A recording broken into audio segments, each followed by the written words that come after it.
It's October, and I think we should make a cocktail based on a dead celebrity, or at least named for one. Wish I'd thought of this sooner because this is the perfect theme. And I do love a theme for October. We're going to make a cocktail called the Greta Garbo. If you don't know, Greta was a highly acclaimed actress, very, very popular. I guess it would have been in 30s and 40s. She was born in Sweden. Her real last name was Gustavsson. My Swedish is off, wouldn't you know? She only was in school until the age of 13 because proper girls weren't the educated sort, okay? But she took an interest in theater and ultimately went to a Royal Theater School in Sweden, presumably in Stockholm, where she was born. Greta Garbo was essentially discovered, we don't know exactly how, but by Louis B. Mayer, what was it, Goldwyn Mayer, Metro Goldwyn Mayer, the very famous um, production company, essentially, that existed at the turn of the century that farmed out lots of stars, and really, they did farm them out.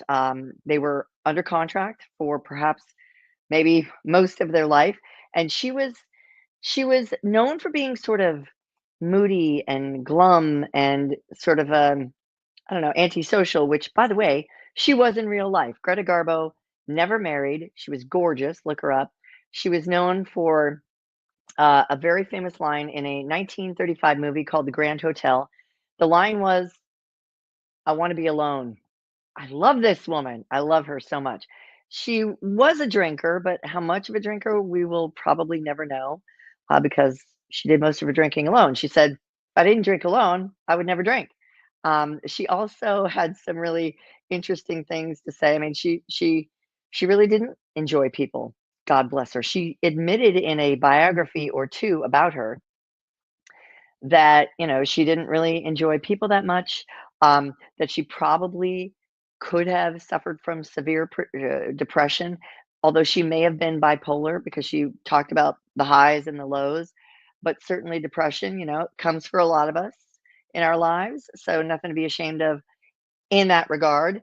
But we're going to make this cocktail again called the Greta Garbo. I don't know who created it. I believe there was a bar or a restaurant, perhaps in Florida, that may have come up with the idea for this cocktail. It is essentially, which kind of makes sense because it is essentially a Hemingway daiquiri with a minor twist. That twist would be the use of a little wash with some absinthe. Um, you could use some anise liqueur if you have any. We're essentially just going to wash the glass with this. I wish I had a little sprayer because that would be effective and less wasteful because we're not going to drink the absinthe. We're just going to rinse the glass with it a little bit and then dump it out. I recommend if you're making a bunch of these, pour it from one glass to the next because nobody's going to drink it, right? Unless you're reusing your glass. So here we go. What you need is this calls for some pure cane syrup, some Monin pure cane syrup. I don't have any of that. I have gum syrup, which is probably better for cocktails anyway. Pure cane syrup, of course, way more versatile. You could use it in your pancakes. You can use it in marinades and cocktails. I just don't have any. I just happen to have some Liber and Co. gum syrup, which again has an what is it like a gum arabic added to it to make it a little thicker, make the texture a little silkier in the cocktail. It's perfect for cocktails. If you don't use it for cocktails, I don't know what you would use it in, but we are going to obviously shake it up in a shaker because this one needs to be incorporated. You need lime juice, simple syrup of some sort. You need a cherry Luxardo liqueur. Here we go. And you need white light rum. And if you want to garnish, you can use some star anise, which I have here. It's, oh yeah, definitely has a distinct smell. Love it though. Why do they call it a star anise? There you go. Um, I do like it. It reminds me of the holidays because that's probably what I bought this for. And that is probably what you bought it for too, but star anise, that's what it looks like. Anise, if you want to know. Let's make a cocktail, gosh darn it. And it's actually, this recipe calls for a Nick and Nora glass, which is usually, 5 to 6 ounces, but we're just going to use a coupe, if you will. So that's chilling in there. I'm going to make the cocktail first. You need 2 ounces of light rum, light white rum. So let's do that, shall we? Very carefully. Oh, golly.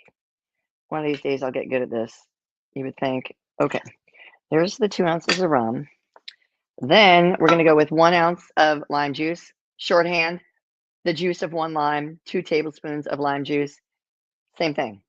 I love Mother Nature. Okay, so I already measured this out. It's perfectly 1 lime. And we need some Luxardo, some cherry liqueur. That we need just a quarter ounce of. So let's go with that. Quarter ounce of the cherry liqueur. Look at me. Look at me. And then a half ounce of the syrup. Because got to put those tops back on. Ooh, the syrup I've had for many years, actually. And at one point it was not refrigerated, but I did move during the winter, so it's probably fine. It's probably fine. We're not dead yet. Okay. And we've had all our shots and still not dead yet. I love that for me. Okay. Here we go. That's in there. We're going to shake this up first. And I just got out my Hawthorne strainer because this thing is like a sieve. It doesn't let anything through. And when I'm shaking it up over ice, the ice will break up and that will block the hole. Hate it when that happens. Okay. Let's try to do this like a professional. Shall we? Okay. I don't know if I've ever seen a Greta Garbo movie. Maybe back in the day when we had 4 channels in the 1900s. Maybe I did. Okay. But regardless, I'm excited to try it. Okay. Dump out the ice that's chilling the glass. We're just going to put in like quarter ounce, just, you just do like a little bar spoon, little droppy drop. Because again, we just kind of want to rinse the glass because this absinthe, purportedly what made Vincent van Gogh go crazy and chop off part of his ear. Different stuff back then. Little goes a very long way. That's why you don't need a big bottle. Okay, so just one more shaky shake for good measure. And again, I'm going to take this off. I'm going to use the Hawthorne strainer, so don't mind me and my technique. Okay. Okay. Oh, wow, it's coming out. I feel like it's going to be good because I'm thirsty for it. I just felt like a cocktail in a cocktail glass this week.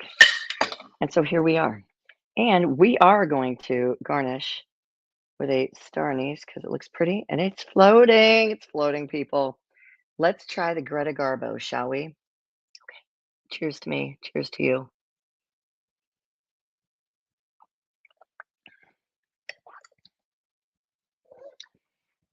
It's nice. It is kind of complex. It's not overly sweet with the simple syrup or the gum syrup, in my case.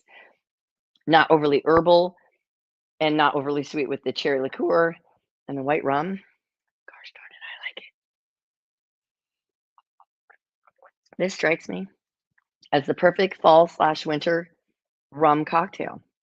I don't know that we have a lot of those, right? You think of rum, you think tropical and summertime. Maybe it's just me. Don't know, but heck yeah. I think, anybody would like this. That is a really well-balanced cocktail, if I do say so myself. And I hope you enjoy one, maybe 2, yourself. Thank you for watching another Dead Celebrity cocktail next week. It's going to be for Prince. So it's going to be purple. I'm very excited about that. Yep, they named the cocktail after Prince.